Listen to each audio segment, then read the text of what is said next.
మాటలు రానివాడే కాదు, మనీ లేనివాడు కూడా లైఫ్లో చాలా సందర్భాలలో మౌనంగా ఉండాల్సి వస్తుంది. నిద్రపోనివని, సర్దుకుపోనివని ఆలోచనలు యుద్ధంతో సమానం. గుడి ఎంత అందంగా ఉన్నప్పటికీ, ఇల్లు ఎంత విశాలంగా ఉన్నప్పటికీ అక్కడ దేవుడు, ఇక్కడ అమ్మ లేకపోతే రెండూ వ్యర్థమే.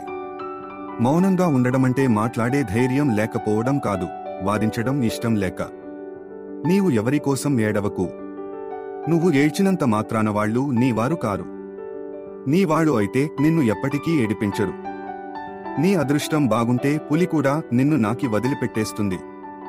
నీ అదృష్టం బాగుండని రోజు దారిన పోతున్న గొర్రె కూడా నిన్ను కొమ్ములతో పొడిచి చంపేస్తుంది. పోరాడవలసి వస్తే సింహంతో పోరాడండి. ఓడినా చివరికి వీరుడిగా మిగులుతారు. బురదలో దోర్లే పందితో పోరాడకండి.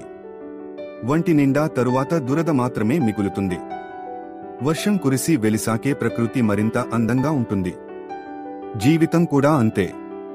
కష్టాలు, సమస్యలు దాటాకే జీవితం సంతోషంగా ఉంటుంది. నీ జీవితంలో నీకు ఎదురయ్యే వారంతా నీ గురువులే. మంచివాళ్లు పాఠం నేర్పుతారు, చెడ్డవాళ్లు గుణపాఠం నేర్పుతారు. ఒక మంచి ఆలోచన కనీసం 10 చెడు ఆలోచనల్ని అయినా మంచి వైపుకు మళ్లిస్తుంది. కానీ ఒక చెడు ఆలోచన 1000 మంచి ఆలోచనల్ని కలుషితం చేస్తుంది. కష్టాలు అందరికీ ఉంటాయి, కానీ అందరికీ ఉన్న కష్టాలు ఒకేలా ఉండవు. కొందరు తమ కష్టాలను కన్నీటితో చెబుతారు, మరికొంతమంది చిరునవ్వుతో కప్పేస్తారు. గాయం గట్టిగా తగిలినప్పటి నుంచి మనసు మెత్తగా ఉండడం మానేసింది. ఈ లోకంలో ఉన్న చీకటంతా ఒక్కటైనా అగ్గిపుల్ల వెలుగును దాచలేదు. అలాగే నీ లక్ష్యానికి కృషి తోడైతే నీ ఆత్మవిశ్వాసం, విజయాన్ని ఎవ్వరూ ఆపలేరు. ఈ సొసైటీలో అతి ఖరీదైన వస్తువు నమ్మకం. సంపాదించుకోవడానికి సంవత్సరాలు పడుతుంది, పోగొట్టుకోవడానికి మాత్రం క్షణం చాలు. లైఫ్లో గెలవాలి అనుకున్నప్పుడు కష్టం మొదలవుతుంది. ఎలాగైనా గెలవాలి అనుకుంటే మోసం మొదలవుతుంది. చీటికి మాటికి మన మీద అలిగి గొడవపడే వాళ్ల మనసు చాలా స్వచ్ఛంగా ఉంటుంది. అర్థం చేసుకోవాలే కాని అలాంటి వాళ్లతో బంధం చాలా అద్భుతంగా ఉంటుంది.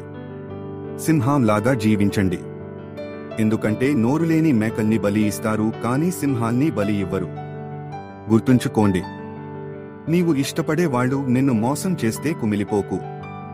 ఎందుకంటే అతిగా నమ్మి ఇష్టపడటం నీ తప్పేనని తెలుసుకో.